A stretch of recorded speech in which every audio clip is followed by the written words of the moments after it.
राधे राधे, हरे कृष्ण। पुरुषोत्तम भगवान की जय। पहले सुनिए पुरुषोत्तम मास महात्म्य का दूसरा अध्याय और इसके बाद आप सुनेंगे भक्त नरसिंह मेहता की कल से आगे की कथा। उससे पहले आइए हम सभी मिलकर पुरुषोत्तम भगवान की स्तुति करें। श्री ब्रह्मा कृतम पुरुषोत्तम स्तुति। श्री ब्रह्मा जी बोले, जो वेद शास्त्र विज्ञान और कर्मों की निधि हैं, उन ओंकार प्रतिपाद्य परमेश्वर को मेरा बार बार नमस्कार है।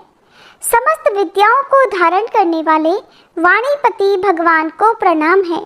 अचिंत्य एवं सर्वज्ञ परमेश्वर को नित्य बारंबार नमस्कार है। महाबाहो अधोक्षजा, आप निराकार एवं यज्ञ स्वरूप हैं। आप ही साम मूर्ति एवं सदा सर्वरूपधारी हैं। हे अच्युत, आप सर्व ज्ञानमय हैं। आप सबके हृदय में ज्ञान रूप में विराजमान हैं। देव देव, आप मुझे सब प्रकार का ज्ञान दीजिए। आपको बारंबार नमस्कार है। इति श्री नरसिंह पुराणे ब्रह्माकृतम पुरुषोत्तम स्तुति। इससे पहले के अध्याय में आपने जाना था कि शौनक आदि 88,000 ऋषियों से पूजित होने के बाद श्री सुखदेव जी जब आसन पर विराजमान हो गए, तब उसके बाद जो कुछ भी हुआ उसका वृतांत अब आप सभी सुनिए। शौनक आदि 88,000 ऋषियों के पूछने पर श्री सूत जी बोले, राजा परीक्षित के पूछने पर भगवान शुक द्वारा कथित परम पुण्यप्रद श्रीमद् भागवत सुखदेव जी के प्रसाद से सुनकर और उसके बाद राजा का मोक्ष भी देखकर अब यहाँ यज्ञ करने को तत्पर ब्राह्मणों को देखने के लिए मैं आया हूँ और यहाँ यज्ञ में दीक्षा लिए हुए ब्राह्मणों का दर्शन कर मैं कृतार्थ हो गया। ऋषि बोले, हे साधो, अन्य विषय की बातों को त्याग कर भगवान कृष्ण द्वैपायन की कृपा से उनके मुख से जो कुछ भी आपने सुना है वही अपूर्व विषय हे सूत जी आप हम सब लोगों से कहिए। हे महाभाग, संसार में जिससे परे कोई सार नहीं है, ऐसी मन को प्रसन्न करने वाली और जो सुधा से भी अधिकतर हितकर है, ऐसी पुण्य कथा हम लोगों को सुनाइए। तब सूत जी बोले, विलोम अर्थात ब्राह्मण के चरु अर्थात खीर में क्षत्रिय का चरु मिल जाने से उत्पन्न होने पर भी मैं धन्य हूँ, जो श्रेष्ठ पुरुष भी आप लोग मुझसे पूछ रहे हैं। भगवान व्यास जी के मुख से मैंने जो कुछ सुना है वह यथापूर्वक मैं कहता हूँ, सभी ध्यान पूर्वक सुनिए। एक समय नारद मुनि नर नारायण जी के आश्रम में गए, जो आश्रम बहुत से तपस्वियों, सिद्धों तथा देवताओं से भी युक्त है और बेर, बहेड़ा, आंवला, बेल, आम, कैथ, जामुन, कदम्ब आदि और भी अनेकों वृक्षों से सुशोभित है। भगवान विष्णु के चरणों से निकली हुई पवित्र गंगा और अलकनंदा भी जहाँ बह रही है, ऐसे नर नारायण भगवान के स्थान में श्री नारद मुनि ने जाकर उन परब्रह्म नारायण को, जिनका मन सदा चिंतन में लगा रहता है, जिनके जितेंद्रिय काम क्रोध आदि छहों शत्रुओं को जीते हुए हैं, अत्यंत प्रभा जिनके शरीर से चमक रही है, ऐसे देवताओं के भी देव तपस्वी नारायण को साष्टांग दंडवत प्रणाम कर और हाथ जोड़कर नारद जी उस मुनि व्यापक प्रभु की स्तुति करने लगे। नारद जी इस प्रकार बोले, हे देव देव, हे जगन्नाथ, हे कृपा सागर सतपते, आप सत्यव्रत हो, त्रिसत्य हो, सत्य आत्मा हो और सत्य संभव हो। हे सत्यव्यो ने आपको नमस्कार है। मैं आपकी शरण में आया हूँ। आपका जो तप है वह संपूर्ण प्राणियों की शिक्षा के लिए और मर्यादा की स्थापना के लिए है। अगर आप तपस्या ना करें तो जैसे कलयुग में एक के पाप करने से सारी पृथ्वी डूबती है, वैसे ही एक के पुण्य करने से सारी पृथ्वी तर जाती है, इसमें तनिक भी संदेह नहीं है। पहले सतयुग आदि में जैसे एक पाप करता था तो सभी पापी हो जाया करते थे, ऐसी स्थिति हटाकर कलयुग में केवल कर्ता ही पापों से लिप्त होता है। ये तो आपके तप की ही स्थिति है। हे भगवान, कलयुग में जितने प्राणी हैं सभी विषयों में आ सकते हैं। जिनका मन स्त्री पुत्र घर में लगा है, ऐसे प्राणियों का हित करने वाला जो हो और मेरा भी थोड़ा सा कल्याण हो, ऐसा विषय विचार कर केवल आप ही कहने के योग्य हैं। वही आपके मुख से सुनने की इच्छा से मैं ब्रह्मलोक से यहाँ आया हूँ। आप ही उपकार प्रिय श्री विष्णु हैं, ऐसा वेदों में वर्णित है। इसलिए लोकोपकार के लिए कथा का सार इस समय आप सुनाइए, जिसके सुनने मात्र से निर्भय मोक्ष पद को प्राप्त करते हैं। इस प्रकार देवर्षि नारद के वचन सुनकर भगवान ऋषि आनंद से खिलखिला उठे और फिर भुवन को पवित्र करने वाली पुण्यमय कथा आरंभ कर दी। श्री नारायण बोले, हे नारद, गोपों की स्त्रियों के मुख कमल के भ्रमर, रास के ईश्वर, रसिकों के आभरण, वृंदावन बिहारी, ब्रज के पति आदि पुरुष भगवान की पुण्य कथा को कहता हूँ, जो निमेष मात्र समय में जगत को उत्पन्न करने वाले हैं। उनके कर्मों को हे वत्स इस पृथ्वी पर भला कौन वर्णन कर सकता है। हे नारद मुने, आप भी भगवान के चरित्र का सरसार जानते ही हैं और ये भी जानते हैं कि भगवत चरित्र वाणी द्वारा कहा जा ही नहीं सकता। फिर भी अद्भुत पुरुषोत्तम महात्म्य आदर से कहते हैं। ये पुरुषोत्तम महात्म्य दरिद्रता और वैधव्य का नाश करने वाला, यश प्रदान करने वाला और सत्पुत्र तथा मोक्ष को देने वाला है, इसलिए शीघ्र ही इसका प्रयोग करना चाहिए। नारद जी बोले, हे मुने, पुरुषोत्तम नामक कौन देवता है, उनका महात्म्य क्या है और ये अद्भुत सा प्रतीत होता है, इसलिए आप मुझसे विस्तार पूर्वक कहिए। सूत जी बोले, श्री नारद जी के वचन सुनकर नारायण क्षण मात्र पुरुषोत्तम में अच्छी तरह मन लगाकर इस प्रकार बोले, पुरुषोत्तम, ये मास का नाम जो पड़ा है वह भी कारण से युक्त है। पुरुषोत्तम मास के स्वामी दयासागर पुरुषोत्तम अर्थात श्री विष्णु ही हैं, इसलिए ऋषिगण इसको पुरुषोत्तम मास कहते हैं। पुरुषोत्तम मास के व्रत करने से भगवान पुरुषोत्तम प्रसन्न हो जाते हैं। नारद जी बोले, चैत्र आदि मास जो है वो अपने अपने स्वामी देवताओं से युक्त हैं, ऐसा मैंने सुना है, किंतु हे भगवान, उनके बीच में पुरुषोत्तम मास का नाम तो मैंने कभी नहीं सुना। पुरुषोत्तम मास कौन है और पुरुषोत्तम मास के स्वामी कृपा के निधि पुरुषोत्तम कैसे हुए? हे कृपा निधे, यह आप मुझसे कहिए। इस मास का स्वरूप विधान के सहित हे प्रभु मुझसे वर्णन करिए। हे सतपते, इस मास में क्या करना, कैसे स्नान करना, क्या दान करना, इस मास का जप पूजा उपवास आदि क्या साधन है, सब कुछ कहिए। इस मास के विधान से कौन से देवता प्रसन्न होते हैं और क्या फल प्रदान करते हैं, इसके अलावा और जो कुछ भी तथ्य हो हे तपोधन वह विस्तार पूर्वक बताइए।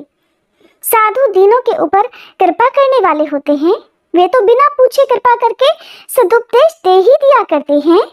इस संपूर्ण पृथ्वी पर जो मनुष्य दूसरों के भाग्य के अनुवर्ती, गरीबी से पीड़ित, नित्य रोगी रहने वाले, पुत्र प्राप्ति की इच्छा रखने वाले, जड़, गूंगे, ऊपर से अपने आप को बड़े धार्मिक दिखाने वाले, विद्या विहीन, मलिन वस्त्रों को धारण करने वाले, नास्तिक, पर स्त्रीगामी, नीच, जर्जर, दास वृत्ति करने वाले, आशा जिनकी नष्ट हो गई है, संकल्प जिनके भग्न हो गए हैं, तत्व जिनके क्षीण हो गए हैं, कुरूपी, रोगी, कुष्ठी, टेढ़े मेढ़े अंगों वाले, अंधे, मित्र वियोग, स्त्री वियोग, माता पिता विहीन, शोक दुख आदि से सूख गए हैं, जिनके अंग अपनी इष्ट वस्तु से रहित उत्पन्न हुआ करते हैं, किस अनुष्ठान के करने से और सुनने से पुनः उत्पन्न ना हो, हे प्रभु ऐसा प्रयोग हमको सुनाइए। वैधव्य, बंध्यादोष, अंगहीनता, दुष्ट व्याधियां, रक्तपित्त आदि, मिर्गी, राजयक्ष्मा आदि जो भी दोष हैं, इन दोषों से दुखी मनुष्यों को देखकर हे जगन्नाथ मैं बहुत दुखी हूँ, इसलिए मेरे ऊपर दया करके हे ब्राह्मण मेरे मन को प्रसन्न करने वाले विषय को विस्तार पूर्वक बताइए। हे प्रभु आप सर्वज्ञ हैं, अंतर्यामी हैं, सभी तत्वों के आयतन हैं। सूत जी बोले, इस प्रकार देवर्षि नारद के परोपकारी मधुर वचनों को सुनकर देव नारायण चंद्रमा की तरह शांत महामुनि नारद से नए मेघ के समान गंभीर वचनों में बोले और उन्होंने जो कुछ भी नारद जी से बताया उसका वृतांत आप सभी अगले अध्याय में सुनिएगा। आप सुनिए भक्त नरसिंह मेहता की कथा। बड़े भाई की आज्ञा के अनुसार नरसिंह राम जी बड़ी सावधानी से पशुओं का पालन करते थे। अपनी ओर से जानबूझकर काम में बिल्कुल भी लापरवाही नहीं करते थे और जब इन सब कामों से फुर्सत मिलती तब भजन पूजन करते थे, कथा कीर्तन में जाते या फिर साधु संग किया करते थे। परंतु भौजाई उनसे कभी भी संतुष्ट नहीं रहती थी। वो बराबर उन्हें तंग करने का कोई न कोई अवसर ढूंढ ही लेती थी। नरसिंह राम जी उसके दुष्ट स्वभाव के कारण उससे बहुत डरते थे। अपनी ओर से बराबर ऐसी कोशिश करते थे कि जिसमें उसे शिकायत करने का कोई मौका ही ना मिले और अधिकतर तो वो घर भी तब आते जब बड़े भाई घर में होते। जिस दिन सरकारी काम से बड़े भाई वंशीधर कहीं बाहर चले जाते तो उस दिन तो नरसिंह राम जी की दुर्दशा ही हो जाती। दुरित गौरी का सारा दिन का क्रोध मानो उसी दिन जाग जाता और वो जितना कष्ट पहुंचा सकती थी उतना उन दोनों पति पत्नी को पहुंचाती। फिर भी भक्तराज कभी विचलित नहीं होते। श्रीमद् भगवद गीता में जो भगवान ने कहा है कि जिसका मन दुख प्राप्त होने पर भी उद्वेग रहित रहता है, सुखों की प्राप्ति की स्पृहा जिसकी दूर हो गई है और जिसके राग भय और क्रोध नष्ट हो गए हैं, ऐसा मुनि स्थिर बुद्धि कहा जाता है। ठीक इसी स्थिति के अनुसार सब कुछ शांति पूर्वक सहन करते हुए वे आनंद पूर्वक बिना कोई शिकायत बिना कोई दुख किए अपना काम करते रहते। एक दिन वंशीधर राज कार्य के लिए कहीं बाहर गए हुए थे। नरसिंह राम प्रातःकाल घर का काम समाप्त करके घास काटने के लिए गए और प्रायः संध्या के समय घास का बड़ा भारी गट्ठर लेकर लौटे। घोड़ों के सामने घास डालने के बाद उन्होंने स्नान किया। दिन भर जंगल में घूम घूम कर घास काटते रहने से उन्हें बहुत जोर से भूख भी लग रही थी, इसलिए आने के बाद उन्होंने अपनी भौजाई से भोजन मांगा। भोजन मांगने पर वह दुरित गौरी एकदम क्रोध के मारे कड़क कर बोली, देखो तो बड़ा भगत आया है। अरे सुबह रोज घास काटने का बहाना करके घर से निकल जाता है, सुबह के गए शाम को घर लौटते हो। अरे इतनी बड़ी गृहस्थी कैसे चलती है इसकी चिंता है तुम्हें? 4 पैसे कमाने की फिक्र नहीं, सिर्फ करताल बजाना और नाचना आता है। खाने को 4 प्राणी है, शर्म नहीं आती? अब ये सब घर में नहीं चलेगा, दूर हो जाओ यहाँ से। मानिक बाई दूर खड़ी सारी घटना को देख सुन रही थी। पति की अकर्मण्यता पर उन्हें क्षोभ भी था, पर पता नहीं कैसे पत्थर दिल के आदमी है, अपमान की कोई पीड़ा तक इन्हें नहीं सताती। कमाऊ सुत होते तो आज ये सब कुछ देखना सुनना नहीं पड़ता। भोजन देने के बदले भौजाई जिस ढंग से पेश आई उससे नरसिंह जी ने अपमानित अनुभव किया और आज बिना कोई प्रतिवाद किए वे घर से निकलकर जंगल में चले गए। कांटों से भरे मार्ग से क्रोधित होकर चलने के कारण उनका शरीर लहूलुहान हो गया। कई जगह से पैरों से रक्त बहने लगा। इस ओर उन्होंने बिल्कुल भी ध्यान नहीं दिया। चलते चलते सहसा ठोकर लगने के कारण नरसिंह जी के पैर रुक गए। सामने नजर जाते ही उन्हें घोर आश्चर्य हुआ, क्योंकि उनकी आंखों के ठीक सामने एक मंदिर था। आखिरकार इस घनघोर जंगल में ये मंदिर कहाँ से आ गया? घास काटने के लिए नरसिंह जी अक्सर इधर आते थे, पर आज के पहले तो इस मंदिर को उन्होंने कभी देखा ही नहीं था। क्या मैं इधर कभी आया नहीं था? भूख, प्यास और कठिन परिश्रम जो चलने के कारण हुआ था, उस कारण से उन्होंने कुछ और अधिक नहीं सोचा और वे मूर्छित होकर वहीं गिर पड़े। उन्हें कोई सुधि नहीं रही। वो तो अखिल भुवन पति के ध्यान में पड़े हुए थे और उन्हीं की पुकार कर रहे थे। धीरे धीरे रात बीती। सूर्य भगवान के आगमन से पृथ्वी का अंधकार न मालूम कहाँ विलीन हो गया। फिर भी ब्राह्मण नरसिंह मेहता उसी स्थिति में जमीन पर सिर टेके रुदन और विनती कर रहे थे। फिर दिन बीता और रात आ गई। नरसिंह मेहता जी इसी तरह सुध बुध खोए हुए पड़े रहे। फिर दिन बीता और रात आई। इस तरह दिन के बाद रात और रात के बाद दिन आता और चला जाता, परंतु वह उसी स्थिति में पड़े रहे। वह अपनी श्रद्धा और संकल्प से लेश मात्र भी विचलित नहीं हुए। इस प्रकार प्रायः 7 दिन की उग्र तपस्या से कैलाशपति का आसन डोल गया और ठीक 7वें दिन आधी रात के बाद भगवान भोलेनाथ भक्त के सामने साक्षात प्रकट हो गए। उन्हें देखते ही भक्तराज उनके परम पावन चरण कमलों पर ये कहते हुए लौट गए कि मेरे भोलेनाथ आओ, मेरे शंभु आओ। तब भगवान शंकर ने कहा, बेटा मैं तुम्हारी 7 दिन की घोर तपस्या से अत्यंत प्रसन्न हूँ, तुम मुझसे इच्छित वर मांग लो। भक्तराज ने नम्रता पूर्वक प्रार्थना की, भगवान मुझे किसी भी वरदान की कोई इच्छा नहीं है, फिर भी आपकी आज्ञा वर मांगने की है, अतः जो वस्तु आपको अत्यंत प्रिय हो वही वस्तु आप मुझे वरदान में देने की कृपा करें। तब भगवान शंकर ने कहा कि तुम जिसके भक्त हो वही अब तुम्हें अपनाएंगे, आओ हम उन्हीं लीलामय की गोपी लीला देखने चलें। लेकिन हाँ, हम वहाँ पर इस वेश में नहीं बल्कि गोपी के रूप में चलेंगे, वरना गोपियाँ हमें वहाँ रहने नहीं देंगी और गोपी रूप में हम अपने आप को छिपा भी लेंगे। ऐसा कहकर शंकर भगवान ने अपना और नरसिंह मेहता जी का रूप बदल डाला। इसके बाद उन्होंने कहा कि बिना गोपी बने हम श्री कृष्ण की रासलीला में कदापि भाग नहीं ले सकते। वृंदावन रवाना होते समय नरसिंह जी ने आश्चर्य के साथ देखा कि मंदिर की सीढ़ियों पर तो उनका स्थूल शरीर जस का तस पड़ा हुआ है और वे सूक्ष्म शरीर में गोपी रूप धारण कर हवा में उड़ते जा रहे हैं।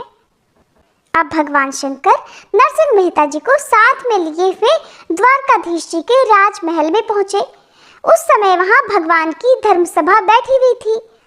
राज राजेश्वर देवकी नंदन श्री कृष्ण राज सिंहासन पर विराजमान थे। उनकी सभा के सभासद परम भागवत उग्रसेन, बलराम, अक्रूर, उद्धव, विदुर, अर्जुन आदि यथास्थान बैठे हुए थे और भगवान की 16,108 पटरानियां भी वहां पर विद्यमान थी। भगवान शंकर को देखकर सभी सभासद उठ खड़े हुए। स्वयं भगवान भी तुरंत आसन छोड़कर शीघ्रता से शंकर भगवान का स्वागत करने के लिए दौड़ पड़े। उन्होंने हाथ जोड़कर शंकर जी का स्वागत किया और उन्हें एक दिव्य आसन पर बिठाया।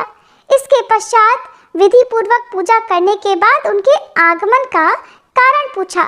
तब सदाशिव ने उत्तर दिया, भगवान ये जूनागढ़ का एक उच्च ब्राह्मण कुलोत्पन्न वैष्णव भक्त है और इसने 7 दिन तक कठोर तप करके मुझे प्रसन्न किया है और मैंने भी इसको वरदान में अपने प्रिय वस्तु देने का वचन दे दिया है। इसलिए आज मैं इस वैष्णव भक्त को आपके पुनीत चरण कमलों में समर्पण करने के लिए लाया हूँ। आप भक्त वत्सल हैं, सदा भक्तों के अधीन रहते हैं प्रभु, अतएव आशा है कि आप मेरी ये प्रार्थना अवश्य ही स्वीकार करेंगे। इतना सुनते ही भगवान श्री कृष्ण ने प्रसन्नता पूर्वक भक्तराज नरसिंह राम के सिर पर हाथ रखकर उन्हें स्वीकार कर लिया और फिर भगवान शंकर वहां से विदा हो गए। भक्तराज प्रेम से गदगद होकर श्री प्रभु के चरणों में लौट गए और अश्रुधारा से उन्होंने श्री चरणों को पखार दिया। फिर भगवान ने भक्तराज को संबोधित करके कहा, वत्स, मेरे और महेश्वर के स्वरूप में बिल्कुल भी अंतर नहीं है। मैं शंकर जी को अपना आराध्य देव समझता हूँ और शंकर जी मुझको। इस प्रकार हम दोनों के अभिन्न होने के कारण तुमने जो शंकर जी की पूजा की है वो वास्तव में मेरी ही पूजा है। प्रभु, मैं किस योग्य हूँ? मैं तो भगवान सदाशिव की कृपा से श्री कृष्ण शरणम मम शब्द भर जान सका हूँ। इस तरह नरसिंह जी ने नम्रता पूर्वक भगवान से निवेदन किया। तब भगवान ने कहा, वत्स, जो मनुष्य मुझे अपना स्वामी समझता है मैं उसका दास बन जाता हूँ और तुम्हारी नैष्ठिक भक्ति देखकर आज मैं अत्यंत प्रसन्न हुआ हूँ। इतना कहकर भगवान नरसिंह जी को अपने अंतःपुर में ले गए और उन्होंने वहाँ सारा वैभव नरसिंह जी को दिखाया।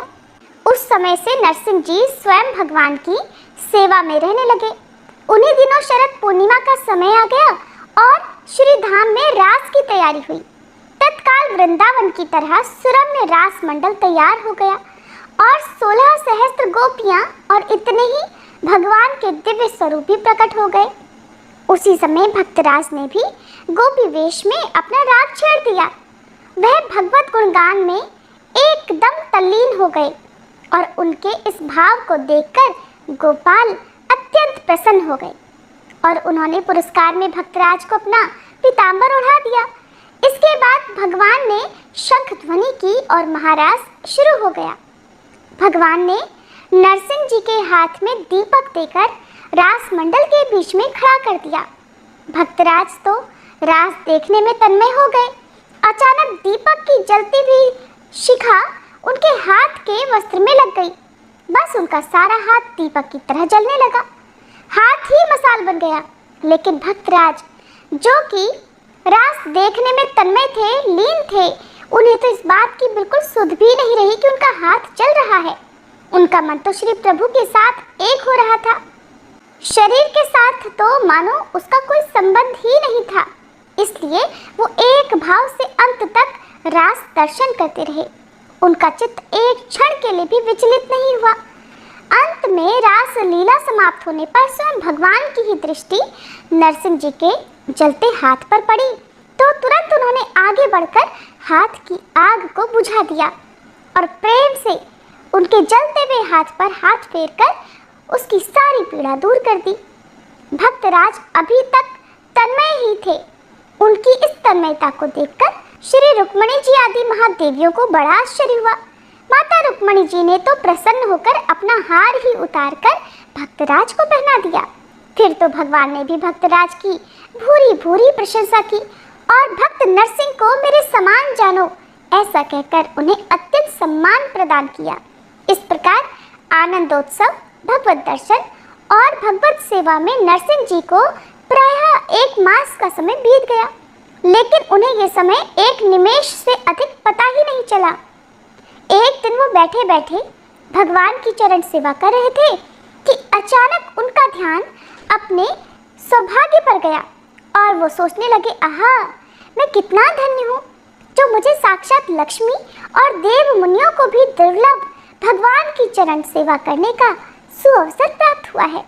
परंतु ऐसा सौभाग्य तो मुझे अपनी भौजाई की ही कृपा से प्राप्त हुआ है, इसलिए मुझे तो उन्हीं का उपकार मानना चाहिए। भक्तराज जी के हृदय में अपनी भौजाई के प्रति जो उनका कठोर व्यवहार था, उसके प्रति लेश मात्र भी दुख या क्रोध नहीं था। इतना सब कुछ हो चुका था, परंतु फिर भी वे अपनी भौजाई का ही ये आशीर्वाद मानते थे, उन्हीं की कृपा मानते थे कि अगर वे इस प्रकार उन्हें उल्हाना ना देती तो आज उन्हें भगवान जी के दर्शन ना हुए होते। भक्तराज इसी विचार में डूबे हुए थे कि अचानक उन्हें भगवान की मधुर वाणी सुनाई पड़ी। भगवान कह रहे थे कि वत्स, तुम्हारी सेवा और एकांत भक्ति से मैं अत्यंत प्रसन्न हूँ। कहो, तुम क्या चाहते हो? नरसिंह राम जी ने निवेदन किया कि भगवान, यदि दास की धृष्टता ना समझी जाए तो इससे पहले मेरा एक प्रश्न है। यदि किसी दरिद्र मनुष्य को चिंतामणि मिल जाए जो कि मन चाहा धन प्रदान करने की सामर्थ्य रखती है और फिर भी वो सामान्य धन की ही इच्छा करे, सामान्य धन का ही लालच करे, तो उसे क्या कहा जाएगा? भगवान ने उत्तर दिया, असंतोषी, मूर्ख कहा जाएगा। तब स्वामिन, फिर आप मुझे मूर्ख क्यों बनाना चाहते हैं? चिंतामणि के समान अपने चरण कमलों की प्राप्ति कराकर फिर आज मुझसे अन्य किसी और वस्तु मांगने की आशा क्यों रखते हैं? नाथ, मुझे भुलावे में मत डालिए। मैं और कुछ भी नहीं चाहता। मैं तो अब सदा आपकी चरण सेवा में ही रहना चाहता हूँ। नरसिंह राम जी ने विनम्रता पूर्वक कहा। भगवान बोले, वत्स, तुम्हारी निष्ठा धन्य है, परंतु जगत में प्रत्येक गृहस्थ के ऊपर 3 प्रकार के ऋण होते हैं, जिनमें पहला ऋण है स्त्री पुत्र आदि का, दूसरा पितरों का और तीसरा होता है देवों का। मनुष्य गृहस्थ आश्रम को स्वीकार करके जब तक उन तीनों ऋणों से मुक्त नहीं हो जाता तब तक उसे पुनर्जन्म धारण करना ही पड़ता है। अतः मेरी आज्ञा से मृत्यु लोक में जाकर तुम इन तीनों ऋणों से मुक्त हो जाओ। भगवान ने कहा। अब तो भगवान की ऐसी वाणी सुनकर नरसिंह जी को बड़ा दुख हुआ। भगवान से अलग होना, उनका वियोग होना उनके लिए असहनीय था। इसलिए उन्होंने सजल नेत्रों से कहा, उनकी आंखों में आंसू भर आए। बोले, प्रभु, आपके चरणों की धूलि प्राप्त होने पर भी क्या कोई ऋण शेष रह सकता है? नाथ, ऐसी आज्ञा देकर अब आप मुझे पुनः संसार में मत फंसाइए। मैं तो संसार से त्रसित होकर आपके चरणों में आया हूँ और आपके चरणों से विमुख होकर मैं पुनः संसार के व्यवहारिक कार्यों में नहीं फंसूंगा। भक्तराज की ऐसी हठ देखकर भगवान ने कहा कि भक्तराज, सत्य है, मेरी शरण प्राप्त होने पर जीव तमाम ऋणानुबंध से मुक्त हो जाता है, फिर उसके ऊपर कोई भी ऋण शेष नहीं रहता। तुम भी अपने ऊपर कोई ऋण मत समझो, लेकिन लोक संग्रह के लिए तो ऋणों से मुक्त होना ही चाहिए। तुम जाओ, सब काम मेरी पूजा समझकर करो, साथ ही मेरे विग्रह की भी अर्चना करो। हालांकि तुम्हारे जैसे एकांतिक भक्त के लिए यद्यपि मूर्ति पूजा अनिवार्य नहीं है, फिर भी मैं तुम्हें ध्यान पूजा करने के लिए अपनी एक प्रतिमा देता हूँ। इस प्रतिमा की पूजा अर्चना करने और ध्यान करने से तुम्हारी भक्ति और भी प्रबल और भी दृढ़ हो जाएगी। साथ ही लो, ये करताल भी मैं देता हूँ। इस करताल के द्वारा जब भी तुम मेरा कीर्तन करोगे, तभी मैं तुम्हारे पास उपस्थित हो जाऊंगा और तुम्हारे गृहस्थ आश्रम के सभी कार्यों को सिद्ध कर दूंगा। मेरा प्रण ये है कि जो अनन्य भाव से मुझ में स्थित भक्त मुझ परमेश्वर को निरंतर चिंतन करते हुए निष्काम से भजते हैं, उन नित्य एक ही भाव से मुझ में स्थित पुरुषों का योगक्षेम मैं स्वयं वहन करता हूँ। और जो मनुष्य मेरे इस प्रण को स्मरण रखकर तदनुकूल आचरण करता है, वह गृहस्थाश्रमी होने पर भी कभी दुर्गति को नहीं प्राप्त होता। इसलिए भक्त, अब तुम जूनागढ़ में जाकर अनन्य भाव से मेरी भक्ति करो। भगवान के इस प्रकार आश्वासन देने पर नरसिंह जी राजी हो गए। फिर भगवान ने उन्हें अपनी प्रतिमा और करताल सौंप दी एवं पीताम्बर और मयूर पुच्छ का मुकुट भी पहना दिया। नरसिंह जी ने भगवान के चरणों में गिरकर बारंबार उन्हें प्रणाम किया और फिर भगवत प्रेरणा से वे तुरंत जूनागढ़ में जा पहुँचे। और इसके बाद की कथा आप सभी कल सुनिएगा। अब आपको ठाकुर जी के भक्त का एक प्रेरक प्रसंग सुना रहे हैं। पुरुषोत्तम मास में भगवान की जितनी भी लीला कथाओं का श्रवण सच्चे मन से किया जाता है, उसका पुण्य फल अवश्य मिलता है। इसीलिए हम आपको इन कथाओं के माध्यम से प्रत्येक दिन कुछ प्रसंग भी सुनाते हैं, जिन्हें आप सब श्रद्धा के साथ जरूर सुना कीजिए। एक बार अढ़ैया नाम के एक बहुत ही भोले भाले नवयुवक थे। अढ़ाई कहते हैं 2.5 किलो को, और उनका नाम अढ़ैया इसलिए पड़ा क्योंकि उनका आहार यानी भोजन कम से कम 2.5 किलो का होता था। माता पिता की मृत्यु के बाद अब उन्हें 2.5 किलो आटे की रोटी खिलाने वाला कोई बचा ही नहीं। अब जब भोजन की कमी पड़ने लगी तो वे एक आश्रम में गए और उन्होंने कहा कि हमें नौकरी पर रख लीजिए। साथ ही उन्होंने आश्रम वालों को बताया कि वो तो 2.5 किलो भोजन पाते हैं। आश्रम वालों ने कहा कि वहाँ तो भंडारा चलता है, तो 2.5 किलो भोजन की व्यवस्था तो हो ही जाएगी। अब उन्होंने अढ़ैया जी से पूछा कि आप क्या सेवा कर सकते हैं। तो अढ़ैया जी ने कहा, जो आप सेवा बताएंगे और सिखाएंगे मैं वो सब कर लूँगा। तो उन्हें गैया चराने की सेवा दे दी गई और उन्हें बताया गया कि वैष्णव सिद्धांत का पालन करते हुए आप जब गाय चराने जा रहे हो, तब यहाँ से आटा और सब्जी साथ लेकर जाएं, जंगल में भोजन पकाएं, ठाकुर जी को भोग लगाकर फिर आप प्रसाद पाएं। अढ़ैया जी कहने लगे, लेकिन हमें तो भोग लगाना आता ही नहीं। अब आश्रम से उन्हें आज्ञा मिली कि जैसे ही भोग तैयार हो जाए तो भगवान को बुला लीजिएगा, वो भोग लगा लेंगे, उसके बाद आप प्रसाद पा सकते हैं।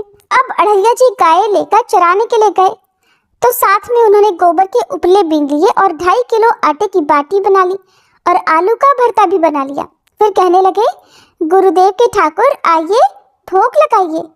जो श्री राम बड़े बड़े ऋषि मुनियों की साधना से भी नहीं आते थे, वो उस भोले भाले भक्त के पुकारने पर स्वयं आ गए।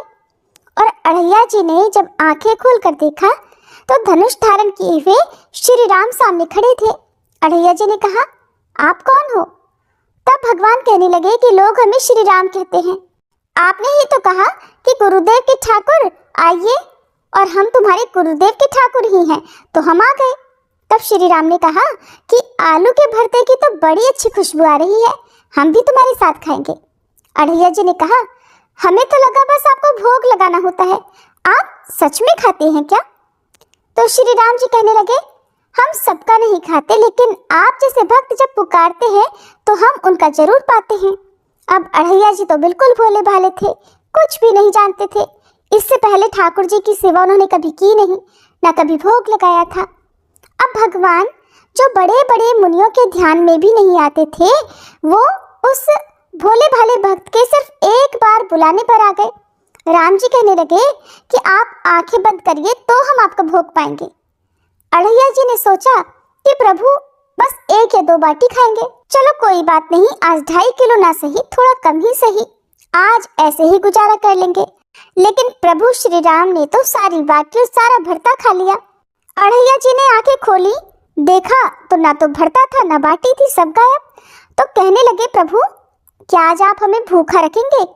तो भगवान श्री राम कहने लगे, जानते हो आपके गुरुदेव ने भोग लगाने के लिए क्यों कहा?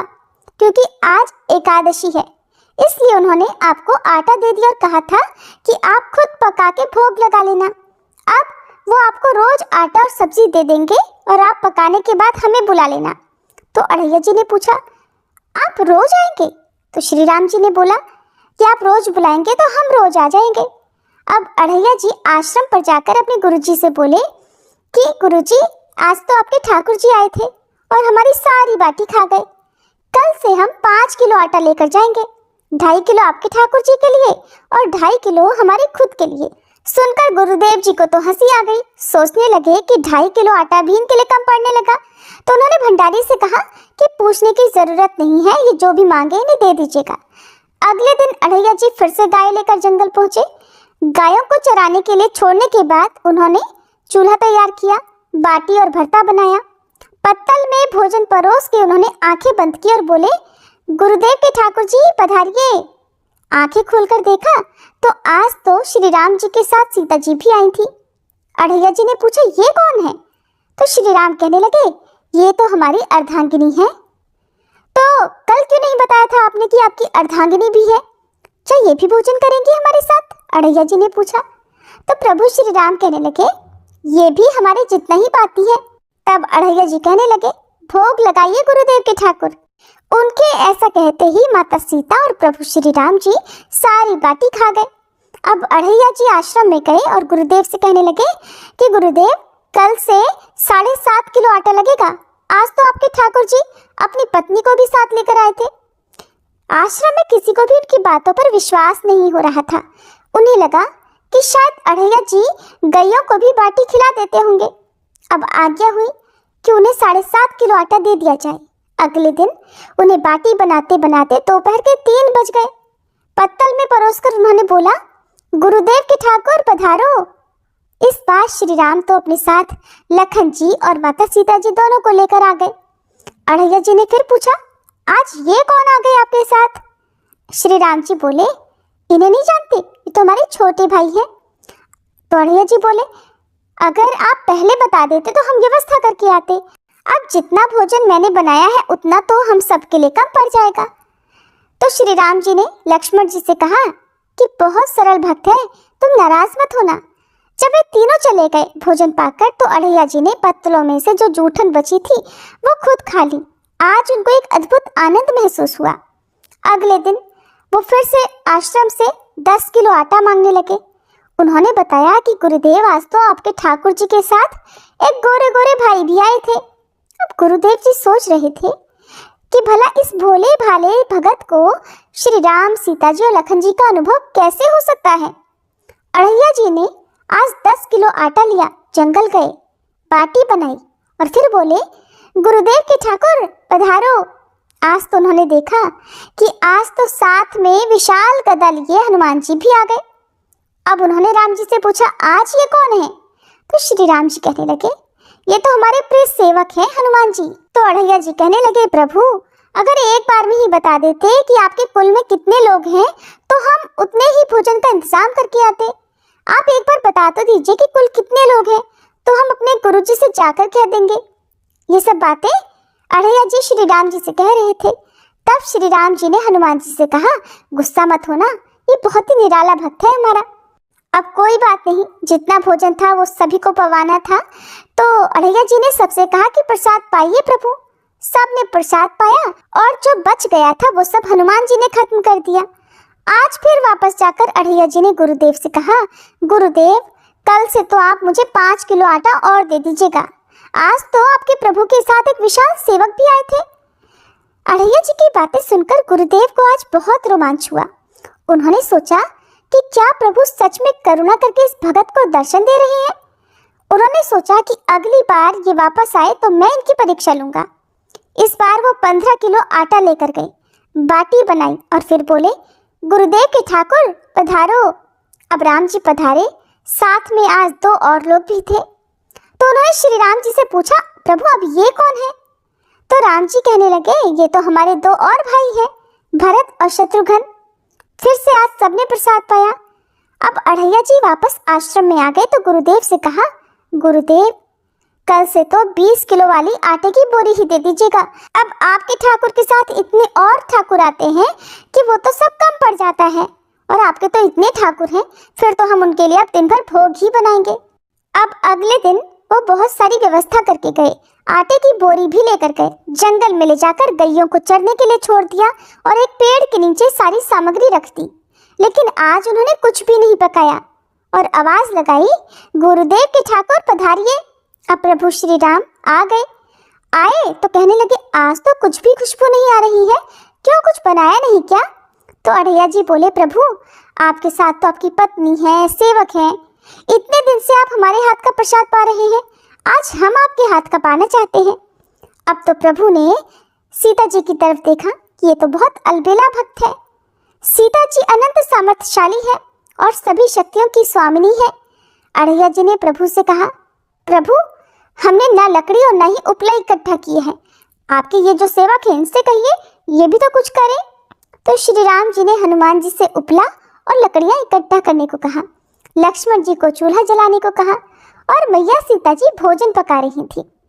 तब उन्होंने प्रभु से कहा कि आप भोजन बनाइए, तब तक हम गायों को इकट्ठा करके आते हैं।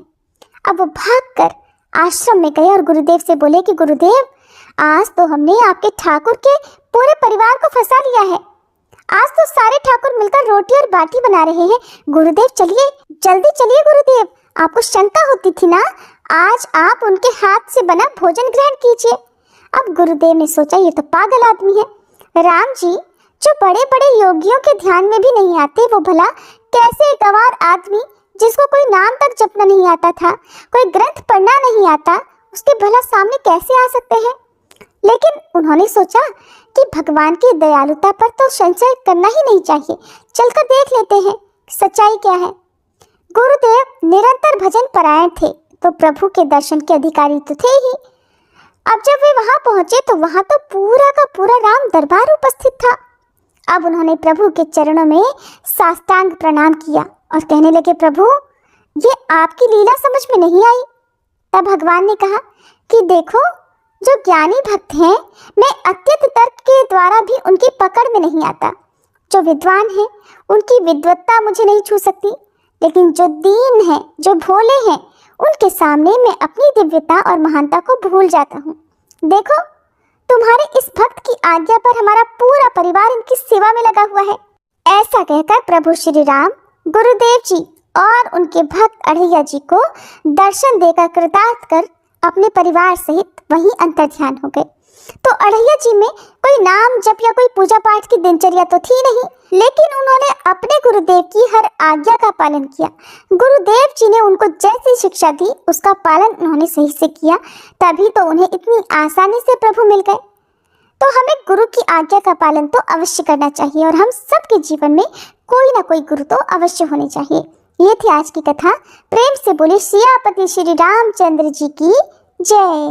अब सुनिए श्री कृष्ण कवच पाठ हिंदी में। देवर्षि नारद जी ने भगवान नारायण से पूछा, भगवान अब मेरी ये सुनने की इच्छा है कि भगवान शंकर ने दयावश परशुराम को कौन सा मंत्र और कौन सा स्तोत्र और कवच दिया था? उस मंत्र के आराध्य देवता कौन है? कवच धारण करने का क्या फल है तथा स्तोत्र पाठ से किस फल की प्राप्ति होती है? वह सब कुछ आप कृपा करके बतलाइए। तब नारायण भगवान बोले, नारद उस मंत्र के आराध्य देव गोलोकनाथ गोप गोपीश्वर सर्वसमर्थ परिपूर्णतम स्वयं भगवान श्री कृष्ण हैं। शंकर जी ने रत्न पर्वत के निकट स्वयं प्रभा नदी के तट पर पारिजात वन के मध्य स्थित आश्रम में लोकों के देवता माधव के समक्ष परशुराम को त्रैलोक्य विजय नामक परम अद्भुत कवच विभूति योग से संभूत महान पुण्यमय स्वतराज नाम वाला स्तोत्र और संपूर्ण कामनाओं का फल प्रदान करने वाला मंत्र कल्पतरु नामक मंत्र प्रदान किया था।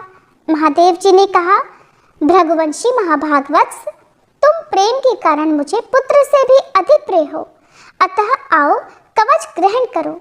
हे राम, जो ब्रह्मांड में परम अद्भुत तथा विजयप्रद है, श्री कृष्ण के उस त्रैलोक की विजय नामक कवच का मैं वर्णन करता हूँ, सुनो। पूर्व काल में श्री कृष्ण ने गोलोक में स्थित वृंदावन नामक वन में राधिकाश्रम में रास मंडल के मध्य ये कवच मुझे दिया था।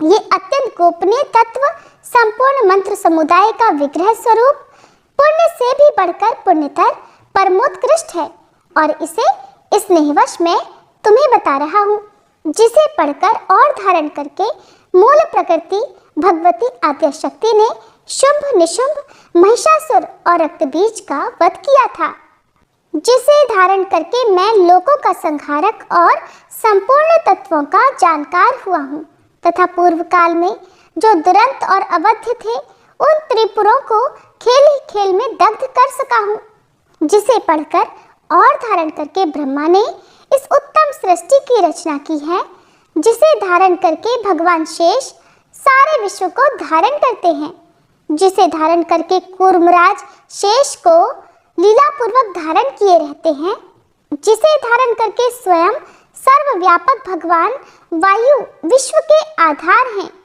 जिसे धारण करके वरुण सिद्ध और कुबेर धन के स्वामी हुए हैं, जिसे पढ़कर एवं धारण करके स्वयं इंद्र देवताओं के राजा बने हैं, जिसे धारण करके तेजो राशि स्वयं सूर्य भुवन में प्रकाशित होते हैं, जिसे पढ़कर एवं धारण करके चंद्रमा महान बल और पराक्रम से संपन्न हुए हैं, जिसे पढ़कर एवं धारण करके महर्षि अगस्त्य सातों समुद्रों को पी गए और उनके तेज से वातापी नामक दैत्य को पचा गए, जिसे पढ़कर एवं धारण करके पृथ्वी देवी सबको धारण करने में समर्थ हुई हैं, जिसे पढ़कर एवं धारण करके गंगा स्वयं पवित्र होकर भुवनों को पावन करने वाली बनी है, जिसे धारण करके धर्मात्माओं में श्रेष्ठ धर्म लोकों के साक्षी बने हैं, जिसे धारण करके सरस्वती देवी संपूर्ण विद्याओं की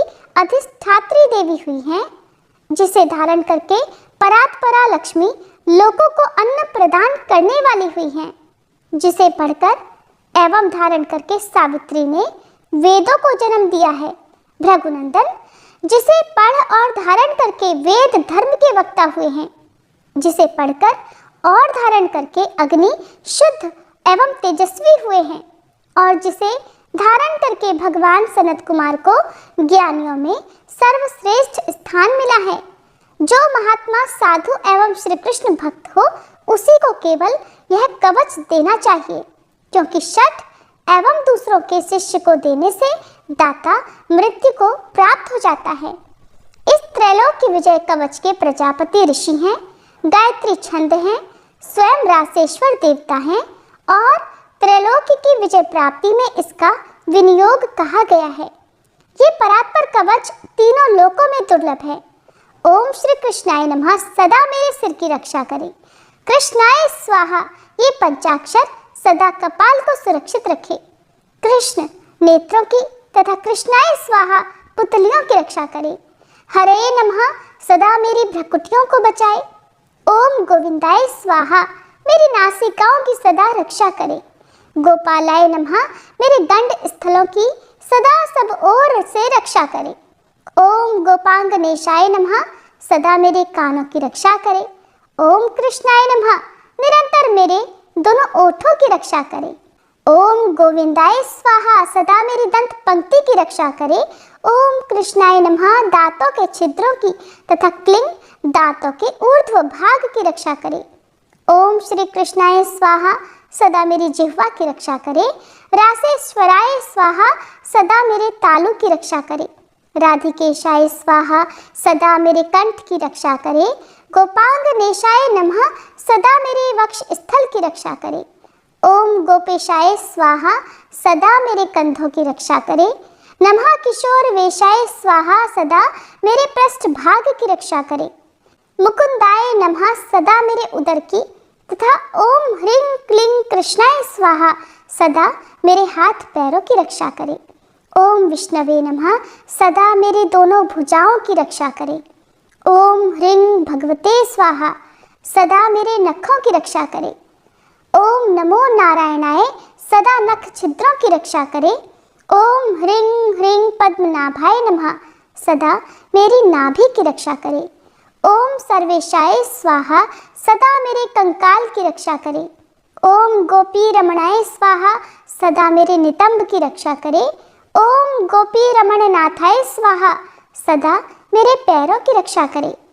ओम ह्रीं श्रीं रसिकेशाय स्वाहा, सदा मेरे सर्वांगों की रक्षा करे। ओम केशवाय स्वाहा, सदा मेरे केशों की रक्षा करे। नमः कृष्णाय स्वाहा, सदा मेरे ब्रह्मरंध्र की रक्षा करे। ओम माधवाय स्वाहा, सदा मेरे रोमों की रक्षा करे। ओम ह्रीं श्रीं रसिकेशाय स्वाहा, मेरे सर्वस्व की सदा रक्षा करे। परिपूर्णतम श्री कृष्ण पूर्व दिशा में सर्वदा मेरी रक्षा करे। स्वयं गोलोकनाथ अग्निकोण में मेरी रक्षा करे। पूर्ण ब्रह्म स्वरूप दक्षिण दिशा में सदा मेरी रक्षा करे। श्री कृष्ण नैऋत्य कोण में मेरी रक्षा करे। श्री हरि पश्चिम दिशा में मेरी रक्षा करे। गोविंद वायव्य कोण में नित्य निरंतर मेरी रक्षा करे। रसिक शिरोमणि उत्तर दिशा में सदा मेरी रक्षा करे। वृंदावन विहार कृत सदा ईशान कोण में मेरी रक्षा करें। वृंदावनी के प्राणनाथ ऊर्ध्व भाग में मेरी रक्षा करें। महाबली बलिहारी माधव सदैव मेरी रक्षा करे। नृसिंह जल स्थल तथा अंतरिक्ष में सदा मुझे सुरक्षित रखें। माधव सोते समय तथा जागृत काल में सदा मेरा पालन करे तथा जो सबके अंतरात्मा निर्लेप और सर्वव्यापक हैं, वे भगवान सब ओर से मेरी रक्षा करें। वत्स, इस प्रकार मैंने त्रैलोक्य विजय नामक कवच, जो परम अनोखा तथा समस्त मंत्र समुदाय का मूर्तमान स्वरूप है, तुम्हें बतला दिया। मैंने इसे श्री कृष्ण के मुख से श्रवण किया था। इसे जिस किसी को नहीं बतलाना चाहिए, जो विधि पूर्वक गुरु का पूजन करके इस कवच को गले में अथवा दाहिनी भुजा पर धारण करता है, वह भी विष्णु तुल्य हो जाता है, इसमें संशय नहीं है। वह भक्त जहाँ जाता है, जहाँ रहता है, वहाँ लक्ष्मी और सरस्वती भी निवास करती हैं। यदि उसे कवच सिद्ध हो जाता है तो वह जीवन मुक्त हो जाता है और उसे करोड़ों वर्षों की पूजा का फल प्राप्त हो जाता है। हजारों राजसूय, सैकड़ों वाजपेयी, 10,000 अश्वमेध, संपूर्ण महादान तथा पृथ्वी की प्रदक्षिणा, ये सभी इस त्रैलोक्य विजय की 16वीं कला की भी समानता नहीं कर सकते। व्रत उपवास का नियम, स्वाध्याय, अध्ययन, तपस्या और समस्त तीर्थों में स्नान, ये सभी इसकी एक कला को भी नहीं पा सकते। यदि मनुष्य इस कवच को सिद्ध कर ले तो निश्चय ही उसे सिद्धि, अमरता और श्री हरि की दास्ता आदि सब कुछ मिल जाता है। जो इसका 10 लाख जप करता है, उसे यह कवच सिद्ध हो जाता है और जो सिद्ध कवच होता है वह निश्चय ही सर्वज्ञ हो जाता है। परंतु जो इस कवच को जाने बिना श्री कृष्ण का भजन करता है, उसकी बुद्धि अत्यंत मंद है। उसे करोड़ों कल्पों तक जप करने पर भी मंत्र सिद्धिदायक नहीं होता। वत्स, इस कवच को धारण करके तुम आनंद पूर्वक निशंक होकर अनायास ही 21 बार पृथ्वी को क्षत्रियों से शून्य कर डालो। पुत्र, प्राण संकट के समय राज्य दिया जा सकता है, सिर कटाया जा सकता है और प्राणों का परित्याग भी किया जा सकता है, परंतु ऐसे कवच का दान कभी नहीं करना चाहिए। इति श्री कृष्ण कवचम पाठ संपूर्णम। अब सुनिए श्री तुलसी चालीसा पाठ।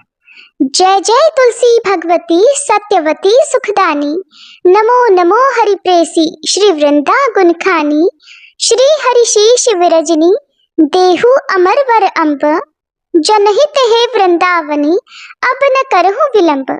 धन्य धन्य श्री तुलसी माता, महिमा अगम सदा श्रुति गाता। हरि के प्राण हो से तुम प्यारी, हरहि हेतु कीन्हो तप भारी।